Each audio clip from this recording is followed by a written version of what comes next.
ദൈവത്തിന്റെ ഏറ്റവും പ്രിയമുള്ളവരെ, അവിടുത്തെ സമാധാനം ഞാൻ ആശംസിക്കുന്നു. ഇന്ന് കർത്താവ് നമുക്ക് നൽകുന്ന ദൂത് സങ്കീർത്തനങ്ങൾ 145:16. അവിടുന്ന് കൈ തുറന്നു കൊടുക്കുന്നു, എല്ലാവരും സംതൃപ്തരാകുന്നു.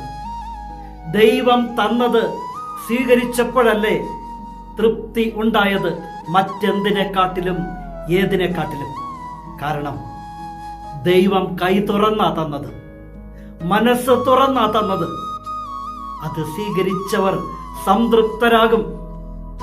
ദൈവം തരുന്നത് പോലെ ആർക്കാണ് തരാൻ സാധിക്കുക? അതാണ് ദൈവസ്നേഹം. സ്വപുത്രനെയും എനിക്ക് പകരമായി നൽകിയ സ്നേഹം. അവനും അങ്ങനെ തന്നെയല്ലേ നൽകിയത്?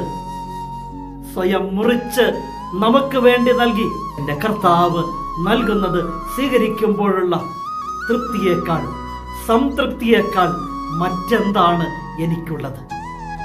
ഇന്ന് ഈ ദൂത് കേൾക്കുന്ന എന്റെ പ്രിയമുള്ളവരെ, ആ സ്നേഹത്തിന്റെ ഓർമ്മ പുതുക്കലിലൂടെ ഈ 50 നോമ്പിലൂടെ കടന്നു പോകുമ്പോൾ നമുക്കും കൈ തുറന്ന്, മനസ്സ് തുറന്ന് കൊടുക്കാൻ സാധിക്കട്ടെ. ജീവിതത്തിന്റെ മുന്നിൽ, കണ്ണിന്റെ മുന്നിൽ ദൈവം കാട്ടിത്തരും നൽകേണ്ടവരെ. കൈ തുറന്നു കൊടുക്കാം, മനസ്സ് തുറന്നു കൊടുക്കാം. ആ സ്നേഹം നമുക്കും പങ്കുവയ്ക്കാം. അതിന് കരുണാമയനായ ദൈവം നമ്മെ എല്ലാവരെയും സമൃദ്ധിയായി അനുഗ്രഹിക്കും.